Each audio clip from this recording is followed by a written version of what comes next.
Okay, confession time. I love soup, and soup weather is right around the corner. But I don't love feeling like I need oven mitts just to eat it. Burnt fingertips, awkward dish juggling. It's basically an Olympic sport at this point. Enter the bowl cozy. Hey friends, welcome to my sewing room. My name is Becca, and today I'm going to show you how to whip up a bowl cozy with nothing more than some fabric and batting. It's quick. It's easy, and I'll take you through it step by step. Plus, stick around to the end of the video because I have got a few sneaky tips at the end to really step your cozy up a notch because honestly, your soup deserves better, and so do your hands.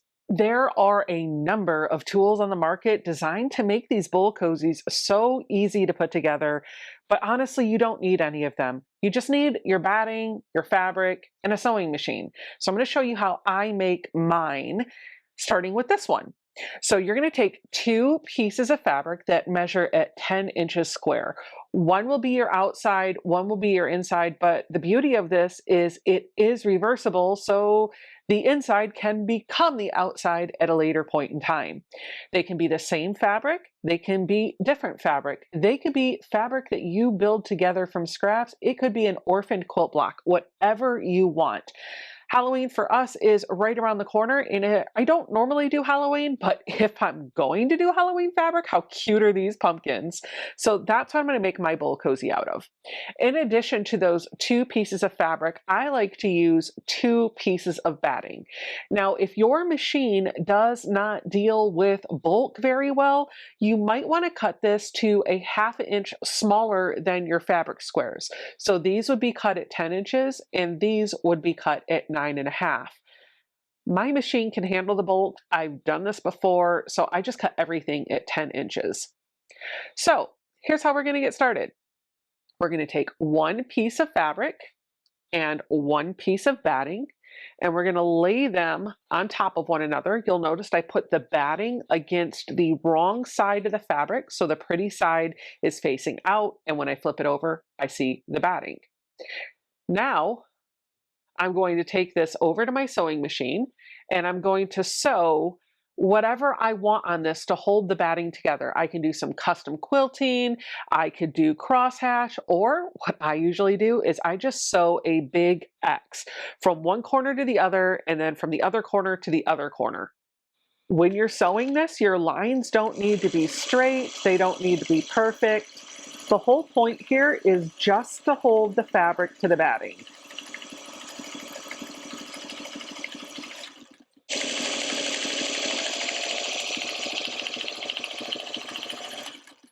I've got an X on one of my sets and I got to do the same thing on the other one. So I'm going to repeat that for you in case you missed it the first time. I'm going to lay my fabric upside down so the printed side is face down. And then I'm going to come in with my cotton square of batting and I'm going to just scratch this into place. Sometimes it can be a little hard to move fabric together. And so what I find is if I just rake my fingertips along it, sometimes I can get it to move just where I need it to be. You'll notice on this one and this one, my batting is extending just a little bit past the fabric. That's okay. So don't worry about perfection here. You just want it to be held together. If this is less than 1/8 of an inch or 1/4 of an inch off, you'll be fine.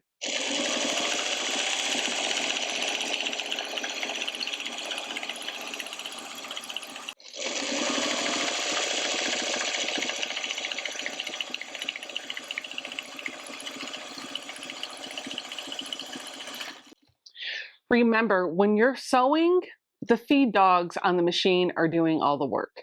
When you look at your sewing machine, underneath the needle, there's a little metal plate, and inside the slots on that plate, there are these gears that as you're sewing, they're kind of going up and down. And if you watch really closely, they're going up, moving back, up, moving back down. They're kind of doing this circular motion. Those feed dogs are actually gripping your fabric and pulling it into the throat of your machine. And you'll notice when I just sewed this one, I actually had my hands back here. That's because The machine's doing all the work. The only thing I need to do is keep the fabric going straight before it gets under the needle. I don't need to pull it through. I don't need to push it through. I just need to steer it and the machine will do the work for me. Now that we have our two pieces of fabric ready to go with our batting attached, we're going to flip these over because we're going to work on our darts. And this step is going to be the same for both pieces. So the first thing I'm going to do is fold this in half one way, and I'm just going to kind of crease that down. I want to make sure that the edges up here are roughly lined up. Then I'm going to come in with a ruler and a marking utensil, and I'm going to measure along the fold 2 inches from the edge. And I'm just going to make a little dot. Then I'm going to measure 1 inch up from the fold along this edge, and I'm going to make a little dot. Then I'm just going to play connect the dots. Do, do, do, do, do.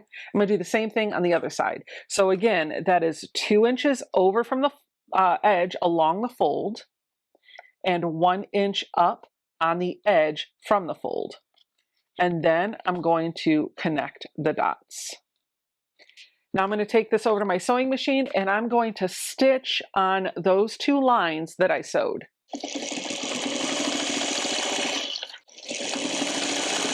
I have 2 darts in here, but I need 2 more. All 4 sides have to have a dart. So I'm going to open this up and you can see it's already starting to get some of that 3D shape to it. But this time I want to fold it so that the darts are touching and these edges are lined up. And I'm going to do the same thing that I did before.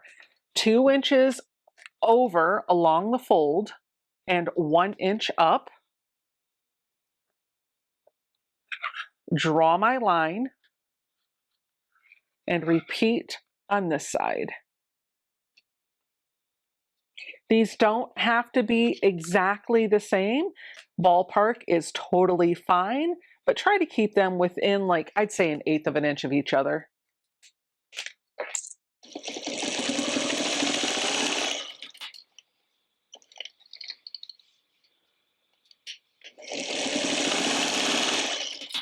We definitely have the shape of our bowl cozy coming together. And at this point, I'm going to go in and trim my darts. This, I guess, is optional, but I like to trim it so it's about 1/8 of an inch or 1/4 of an inch away from that line that I sewed. It just helps reduce some of the bulk when I'm putting this together in the final step.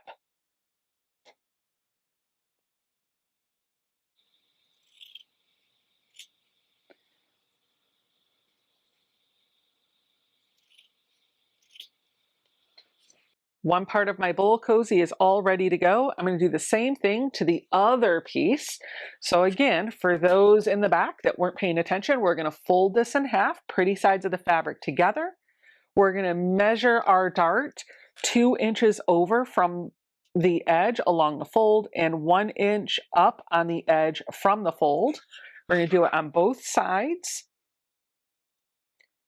And we're going to draw our line.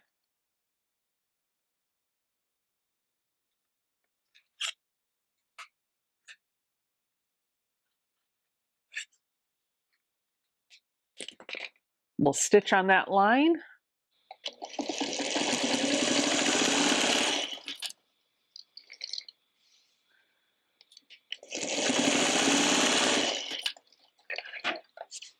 And then we're going to repeat our darts for the other 2 sides. So we're going to open it up, fold it in half the opposite way, and measure 2 by 1.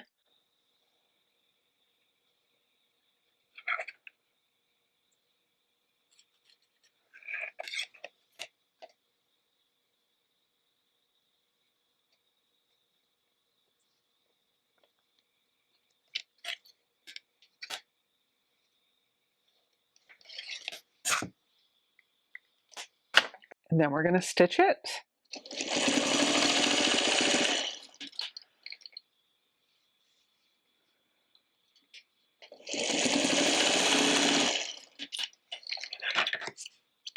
Just like we did before, we're going to trim.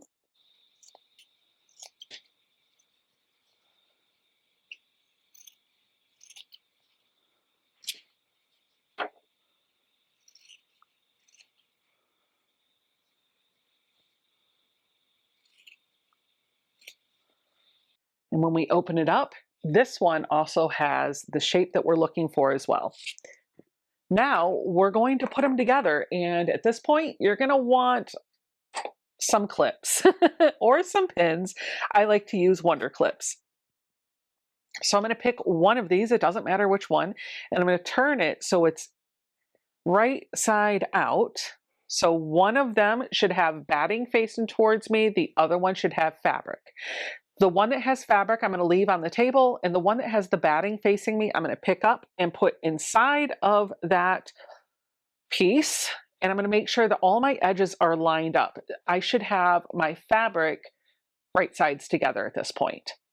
So I'm going to take a clip and I'm just going to clip a little bit all the way around the edges. I like to do one at the corner there, one here where the seams are at, and I like to push the seams with my finger in opposite directions just to kind of spread that bulk out over that seam. I'm going to put another one in at the corner here. I'll turn it.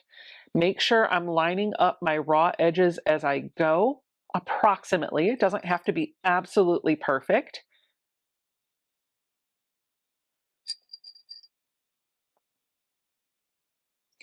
I'm going to line up this dart here. I'll put another one up here and my last one here. I have seen people when they make these put a million clips all around the edge. If that's what makes you feel comfortable, then please, by all means, feel free. Just gonna snip this extra piece of thread I have in here from when I sewed that together. Now it's time to sew these together. So I am going to pick a side. It doesn't matter where I start or which side I start on, but I'm going to start stitching in this corner and come down a couple of inches, stop and back stitch right there to secure that in. And then I'm going to skip past that section over top of the seam, maybe about a hand's width worth, and I'll back stitch here and then sew all the way down. Now, when I'm sewing these together, I actually do just sew right off of the fabric, but you can sew to the corner about a 1/4 inch in and leave your needle down and pivot your project if you want to. Either way is fine. I am going to sew this with a 1/4 inch seam allowance, but here is the other beautiful thing about this. It doesn't matter if your seam allowance is exactly 1 inch from the edge or 1/4 inch from the edge of your fabric. You can make it a full inch away from the edge of the fabric, a 1/2 inch, 3/8, whatever you want to do. Your most important thing is that you're just going straight-ish. For me, I'm just lining up the edge of my fabric with the edge of my presser foot.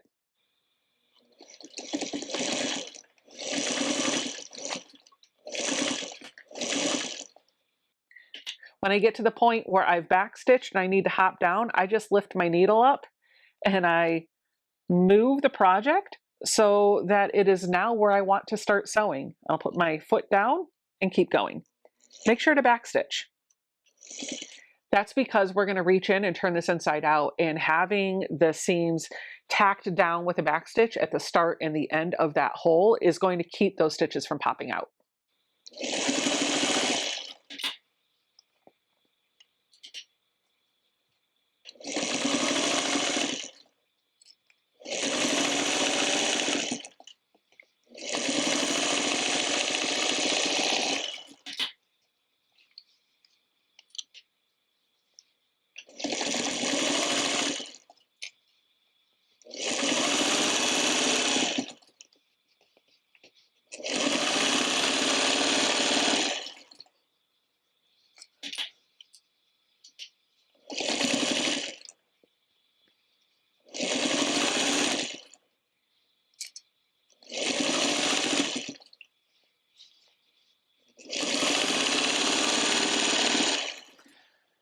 You'll notice I have one clip left in here that's on my little dart.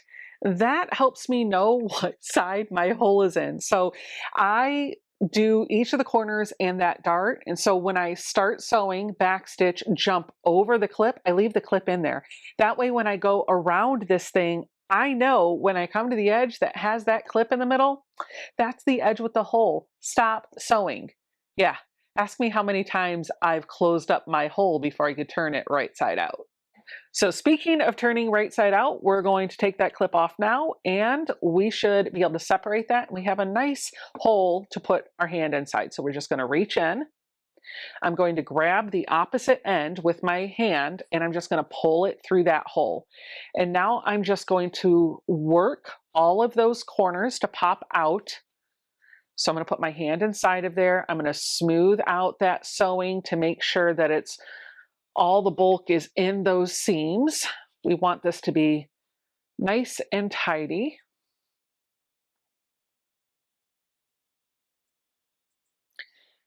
Then I'm just going to neaten it up a little bit. I should be able to push one of the sides into the other like this. So this is essentially our bowl cozy. It's almost done, but we do have to do one more bit of sewing because we want to close up this hole.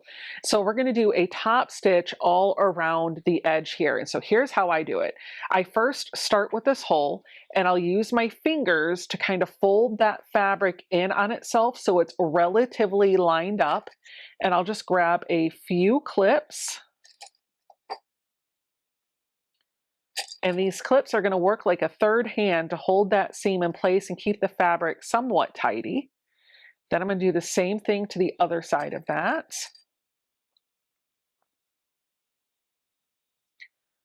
I probably will have all the clips on this edge and nowhere else, and that is totally okay. I want to keep that hole folded shut while I'm working on sewing this down. So once that's done, I'm just going to make sure that all of my seams are rolled out. They look where I want them to be. I'm making sure that they are fully pushed out and they're not tucked in like that, right? Like I want the whole seam to come out. You can roll it in between your fingers to make sure that the fabric is nice and pushed out and even together. Then I'm going to take this over to my sewing machine, and I'm going to stitch smaller than I did when I sewed these together, so closer to the edge. That way I can make sure when I come over here and sew this together, I'm catching the fabric that's tucked down inside. If you are a beginner, I think probably sewing this when you're putting those right sides together, sewing that with a 1/2 inch seam allowance would be great, because then when you take it over to your machine and do this piece, you're going to have a better chance of actually tacking down those pieces that are tucked in. Now let's be real, if you are intimidated by the machine or the bulk and you don't mind hand stitching, you could just do a little bit of hand stitching right here and you're all done. I like hand stitching apparently now because I do a lot of EPP, but I also don't mind the bulk, and I know Ruby can handle it. So I'm going to take this over here and we're just going to sew it closed.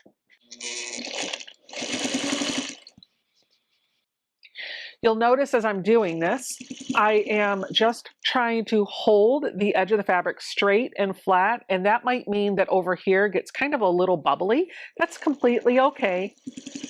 All we're doing at this point is just putting in an edge stitch that's going to kind of keep the fabric a little bit in place, but most importantly, it's going to cover up that hole.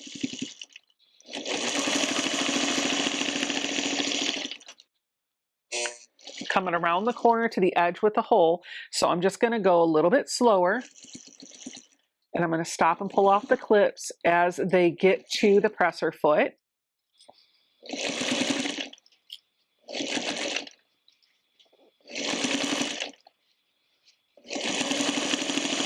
Then we're going to come around the last corner.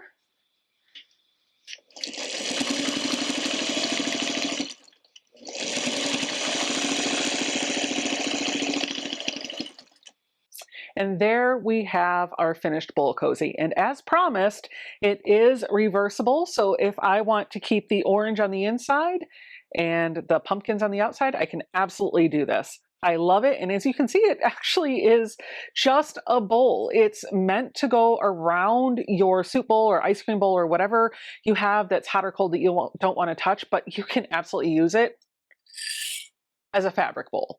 All right, let's talk tips and tricks to take your bowl cozies up a notch. First up is Insel Bright batting. This has a shiny layer that reflects heat, which makes your cozy extra insulated. It's great for keeping food warm or cold. And just, you need to remember, it does have metal in it, so it's not microwave safe. Now, if you don't love the idea of wrestling this bowl cozy right side out, you've got some options. And one of them is just to quilt that fabric together. So right side, top side, back side, batting in the middle, and quilt it however you want, and then bind it around the outside and then put your darts in. Sure, those darts are going to show on the outside, but honestly, that can be a fun design feature.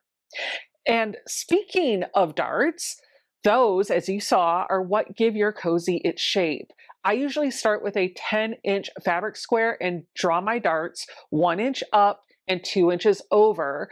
But you can absolutely play with those measurements. Just remember, the bigger the dart, the taller the cozy and smaller the base. Smaller darts will equal shorter cozy and bigger base. Experiment, then trace your favorite onto cardboard to make a dart template that you can use again and again. Here's another fun idea. Turn your cozy into a reversible project, just like I did. Pick 2 different fabrics and suddenly you've got 2 looks in one, everyday on one side and holiday fabric on the other. And if you've got a pile of scraps, because who doesn't, you can sew all those little bitty pieces together to make a 10-inch piece of fabric and use that for the top. Instant scrappy cozy, and orphan blocks work for that as well. You can even add a little fabric loop into this seam. Just tuck it inside when you're sewing this right sides together so that you can hang your cozy up when you're not using it. It's practical and cute. These also make great practice quilting projects. If you've got a fat quarter that you've been using to test your quilting designs, after it's quilted, cut it down, bind it, add your darts. The darts will show, but you'll get a cozy instead of losing your practice piece. And finally, don't forget, these make amazing gifts. They're quick enough that you can batch sew a stack for teachers, friends, or even a craft fair booth. Pair one with a pretty bowl and some soup mix, and you have got a gift that people will actually use. I made these for Christmas one year, and every year people are asking for more. That's it. This is your very own bowl cozy, and those are some tips and tricks that you can use to make yours unique. No more burnt fingers or balancing acts with hot dishes.